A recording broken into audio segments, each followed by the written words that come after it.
good afternoon, everybody. I am Ashley Levesque, and welcome back to the Daily Digest. Happy Friday. Super excited for this weekend. There's a lot of stuff going on this weekend, but we'll get to that later. First, I've got your Friday headlines. So we do have an update. If y'all remember the shooting that happened earlier this week at St. Charles Place apartment complex, here's your update. Lake Charles Police confirmed that 2 people have been arrested in connection, but they say that the homicide is still being investigated. So I'll pull this up here. 20-year-old Malachi Frank and 19-year-old Nehemiah Jordan were both arrested. Detectives believe that at least 2 people fired shots Wednesday night into a crowd that was outside of the apartment complex on West 18th Street. Witnesses told 7 News at the scene that several people were outside when shots rang out, including children. Frank and Jordan were arrested yesterday afternoon on counts of attempted second-degree murder and illegal use of weapons. Deputy Chief Kevin Kirkham says that no one's been charged with the death of the 23-year-old man who was killed in the shooting.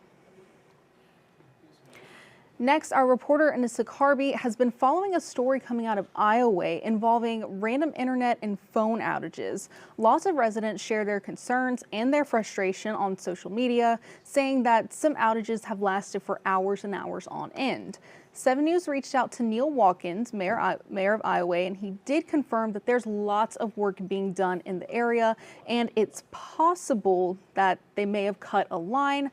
But 7 News spoke to Energy, and they say that they've completed phase 1 of their 5-year grid resilience plan that was approved back in 2024. The project is supposed to strengthen the state's electric infrastructure to improve storm recovery, reduce restoration costs, and enhance reliability.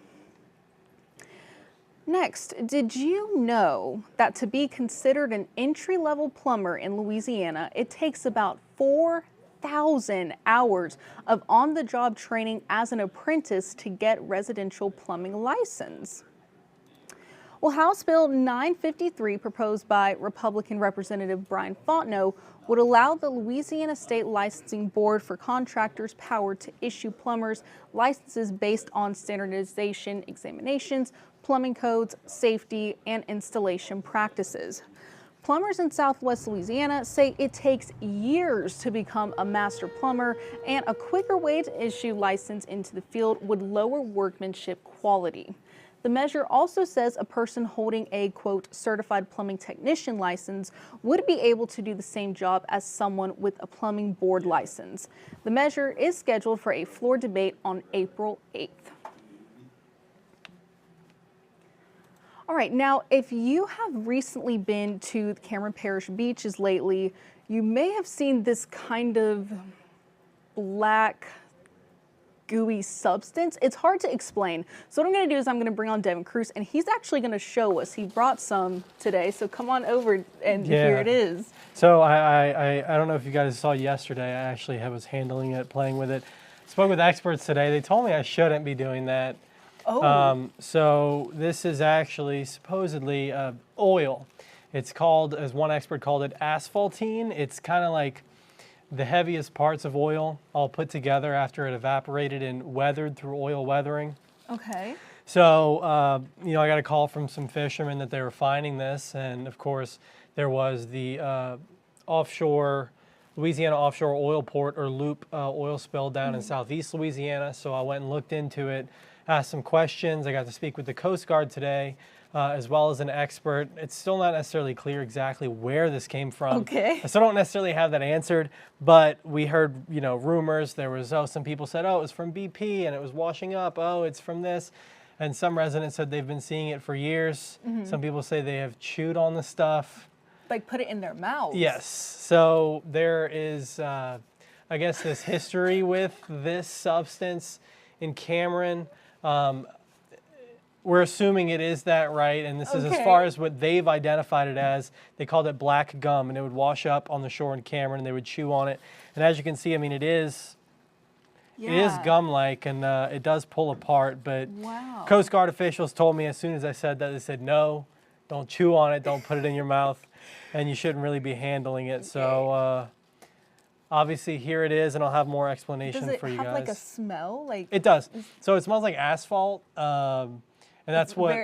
Asphalty, yeah. Yeah, so it smells like asphalt, a little bit like oil, and one of the experts called it asphaltene, I guess. Okay. And he said like that's just the thickest parts of the oil, and it's All crude right. oil. So there's apparently a law firm, Louisiana Coastal Claims Coalition, told me yesterday they're looking into this, and they're testing samples from here in Cameron to see if it is indeed the same oil that spilled off of near Port Fourchon, off of Louisiana offshore oil port, but we don't exactly know that yet. So right now, you'll have to watch the story, but it's still not fully answered about where this stuff is coming from.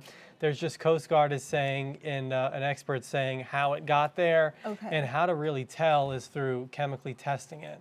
And so that's where we are now, is just waiting to hear back from that law firm, possibly some labs that we've reached out to see if anybody's interested in trying to figure out where this stuff is actually coming from. So until then, don't touch with hands and don't put it in your mouth.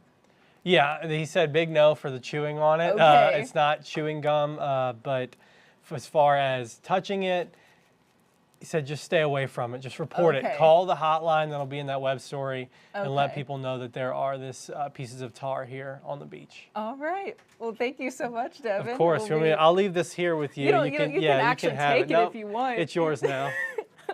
Okay. I'm just going to scoot this over a little bit. All right. Thanks. Okay. So next, Lieutenant Ryan Tarver is the latest Calcasieu Sheriff's Deputy to complete the FBI National Academy. So Caleb Carter was all over this story. Caleb Carter and Morgan Babineau. So Tarver participated in and graduated from the 297th session of the Academy. Over 250 law enforcement officers from all across the world, men and women, came together for 10 weeks of sharing information, celebrating achievements. The FBI says graduates make up the highest 1% of all senior law enforcement in the world. This is a really, really cool feature story that'll be airing tonight. And next, Easter weekend is a week away, but if you're looking to get into the spirit early, there are a bunch of Easter events going on this weekend and on Sunday especially, including a citywide Easter egg hunt they're hiding 25,000 Easter eggs, so you're bound to find one. It's at Hillcrest Park from 10 a.m. to 12 p.m. Sunday. And for more events going on this weekend, on our website, we have what's called Community Calendar. So if you go to the KPLC website, it's KPLC-TV/community/calendar.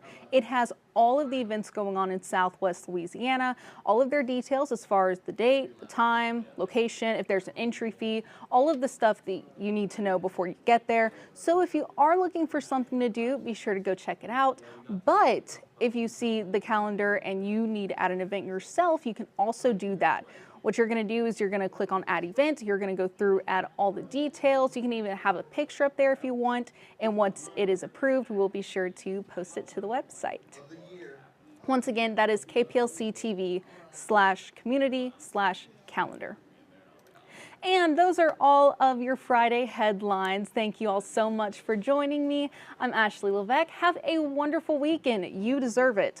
And I will see you right back here on Monday at 4:30.